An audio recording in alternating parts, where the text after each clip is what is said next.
Você já passou por aquela situação que, quando é um brasileiro falando inglês com você, você entende bem, você consegue entender perfeitamente o que ele fala, mas quando é um nativo falando, quando é um americano, britânico, australiano, trava, você não consegue entender? Existe um motivo pra isso, e é exatamente isso que a gente vai ver no vídeo de hoje. E aí, galera, como é que vocês estão? Tudo bem? Meu nome é Renan, eu sou professor de inglês, professor de espanhol e entusiasta do aprendizado de idiomas. E no vídeo de hoje eu vou trazer aqui pra você as principais razões pelas quais você entende o brasileiro falando inglês, mas quando é o gringo falando, quando é o nativo falando, fica bem mais difícil entender. Existe motivo pra isso. E se você curtiu o tema desse vídeo, já deixa o seu like, é muito importante o seu like pro YouTube entender que você tá curtindo esse tipo de conteúdo. Compartilhe esse vídeo com seus amigos e deixa aqui nos comentários também outros temas de vídeos, outras sugestões de temas para eu trazer aqui pro canal. Então, bora lá? A primeira razão para isso é a fonética do português. Quando a gente vai falar inglês, é inevitável que a gente tenha sotaque. Eu tenho sotaque, você tem sotaque, todo mundo que não é nativo daquele idioma vai ter um pouco de sotaque, vai ter a pronúncia um pouco puxada para a língua materna. E com o português isso não é diferente. A gente acaba falando o famoso portunglês. E aí a gente vai trazendo características da fonética do português para o idioma inglês. E isso acaba criando uma sensação de familiaridade quando a gente ouve algum brasileiro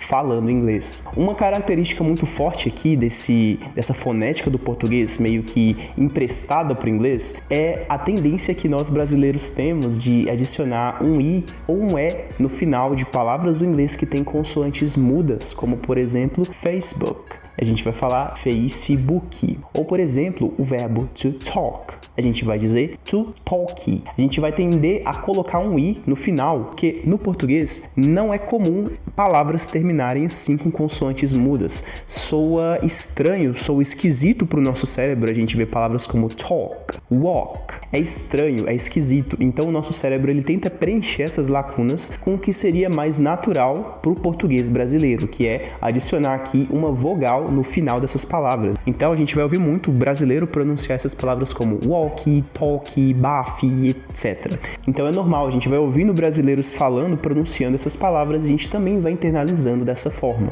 E quando chega o americano, quando chega o britânico falando I'm gonna walk there, I'm gonna walk there. Muitas vezes esse walk, ele passa meio que despercebido, então é um pouco mais difícil pra gente entender, pra gente assimilar do que o nativo tá falando. Outra coisa interessante é que nas palavras do inglês que terminam T mudo, também trazendo aqui da fonética do português, o brasileiro tende a colocar um TSH entre esse T. Principalmente o brasileiro não nordestino, o brasileiro aqui mais essa porção centro-sul do país. Então, se eu tenho uma palavra como hot dog, por exemplo, o brasileiro vai pronunciar hot dog, hot dog. Então, como a gente já usa em alguns contextos, né, a palavra hot dog no dia a dia, vai ser normal, vai ser uma das palavras que a gente vai se familiarizar e vai ficar muito mais fácil entender um brasileiro que mora nos Estados Unidos falando let's eat hot dog, que um americano falando let's eat hot dog. Percebe que no caso do americano o T quase que é omitido, ele quase que não é pronunciado. Isso acontece para deixar a comunicação mais fluida, para deixar a comunicação mais natural. Agora, pegando essa questão aqui da fonética do português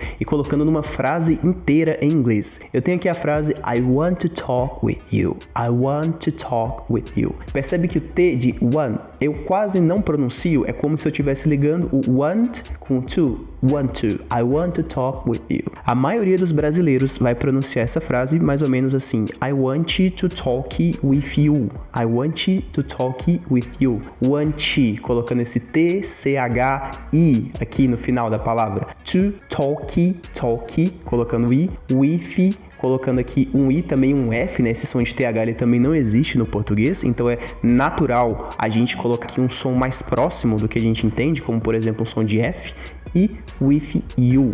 Então uma das razões para ser mais fácil de entender outros brasileiros falando inglês é essa questão da familiaridade fonética com os fonemas do português, que muitas vezes a gente vai emprestando, a gente acaba usando no inglês. Isso é algo que a gente vai melhorando, aprimorando gradativamente, mas é inevitável que a gente vá trazer um pouco da nossa cultura, um pouco da nossa fonética, do nosso idioma, para os idiomas que a gente for falar. Eu faço isso com inglês, com espanhol, com francês, com outros idiomas, e na medida de que isso isso não prejudique a comunicação, tá tudo certo, tá tudo bem.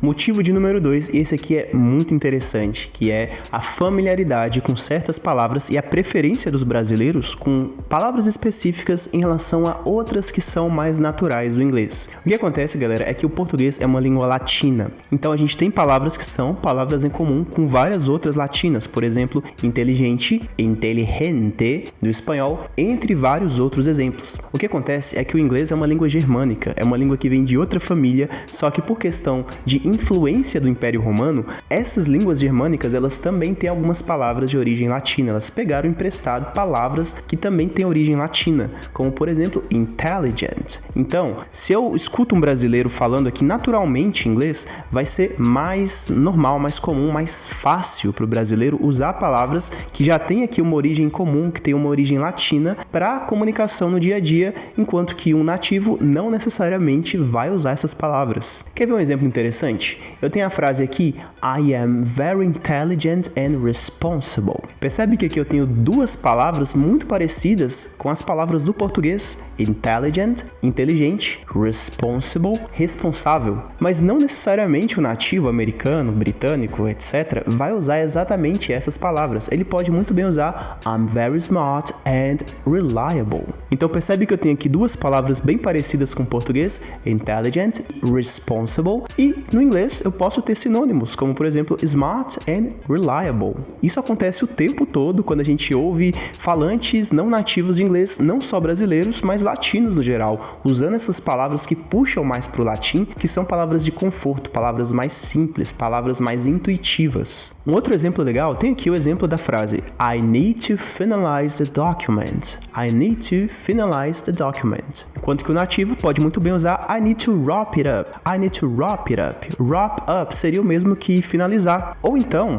de uma outra forma, o nativo pode dizer I need to finish the doc. I need to finish the doc. Percebe que aqui eu tenho finalize, que é muito parecido com finalizar, e eu tenho aqui document, que é muito parecido com documento. Eu posso tanto omitir a palavra document ou simplesmente dizer doc. Mesma coisa se eu digo this is a microphone. This is a microphone. Microphone é muito parecido com microfone, mas eu posso simplesmente dizer this is my mic. This is my mic.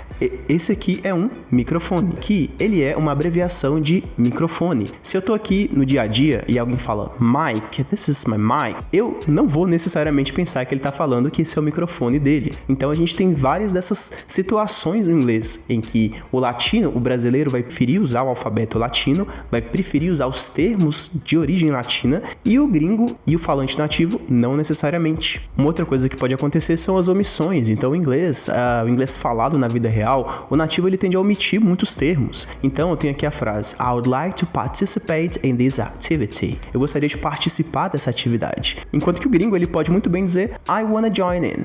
I wanna join in. Ou por exemplo, I'm in. I'm in. Tem ainda situações onde acontece as duas coisas, substituição de termos e também omissão de termos para utilizar palavras, expressões que são mais naturais no inglês. Como por exemplo, você brasileiro pode dizer let's commence the meeting ou let's start the meeting. Enquanto que o nativo pode muito bem dizer let's get started, let's get started. Ou ainda let's quick off, let's quick off. O quick off, ele é literalmente iniciar alguma coisa, muito relacionado aqui a esse contexto de reuniões. Então, um outro motivo que torna essa comunicação um pouco mais complicada quando a gente trata aqui de falantes nativos do inglês versus falantes brasileiros, e aqui eu também incluo latinos no geral, tá? É essa questão das palavras, dos termos, da familiaridade com os termos do inglês. E uma forma de a gente superar isso é buscando mais vocabulário, é treinando o vocabulário. E uma forma interessante de você treinar vocabulário, de você melhorar o seu repertório do seu vocabulário em inglês, é através da Teacher Alicia. Galera, a Teacher Alicia é uma inteligência artificial que é programada exatamente para ajudar estudantes de inglês. Então ela não vai ser aqui uma IA genérica, como por exemplo o ChatGPT, que vai falar de diversos assuntos e vai acabar se perdendo na conversa. Não, ela foi programada para ser uma professora de inglês 24 horas por dia. Então você consegue treinar vocabulário, pedir para ela te trazer vocabulário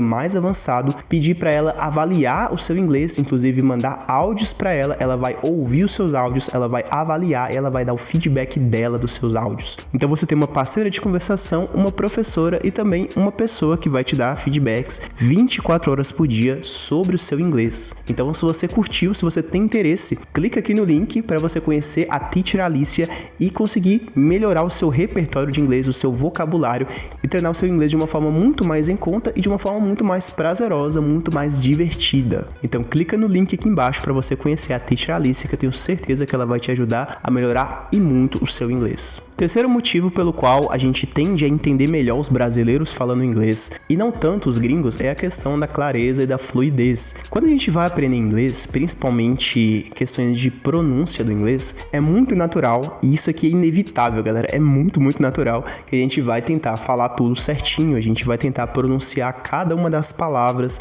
perfeitamente, a gente vai dar os espaços, os intervalos entre uma palavra e a outra, e isso não acontece na vida real. Então, se eu tenho, por exemplo, essa frase aqui, e eu vou tentar pronunciar essa frase em inglês, é muito provável que eu vou tentar dizer I am going to eat. I am going to eat. Enquanto que o nativo, ele vai dizer I'm gonna eat. I'm gonna eat. Percebe que aqui eu tenho a contração de I am para I'm, eu tenho a contração de going to para gonna. I'm gonna eat. I'm gonna eat. E você ouvindo essa frase no dia a dia assim, pode ser um pouco mais difícil, pode ser um pouco mais fora do que você espera, né, do que é esperado, que a frase I am going to eat. E a gente tem aqui várias frases que passam por esse problema, como por exemplo essa outra frase aqui. What are you going to do? What are you going to do? A gente tende a pronunciar cada uma dessas palavras, enquanto que o nativo ele vai pegar essa frase, vai juntar essas palavras e vai sintetizar essa informação, como por exemplo dizendo What are you gonna do? Are you gonna do?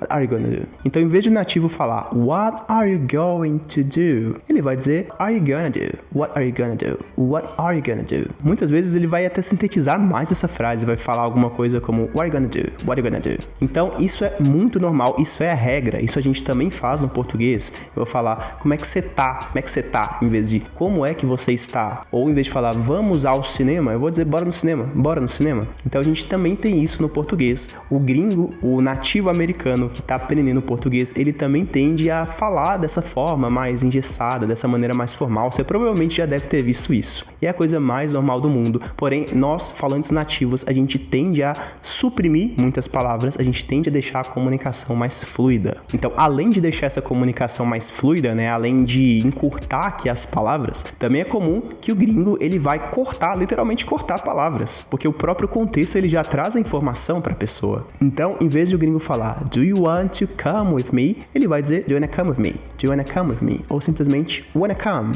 Wanna come? Então, esse wanna come, ele já é suficiente para passar 100% da informação contida em Do you wanna come with me? Então, sempre que possível, tente adaptar o seu inglês para esse inglês mais natural, para esse inglês mais fluido. Use muito as contrações, use a elisão, que é juntar essas palavras para formar um único bloco de informação, e use também as reduções. As reduções são importantes para deixar o seu inglês mais natural, o seu inglês mais tranquilo, mais leve, mais compreensível e também mais fluido.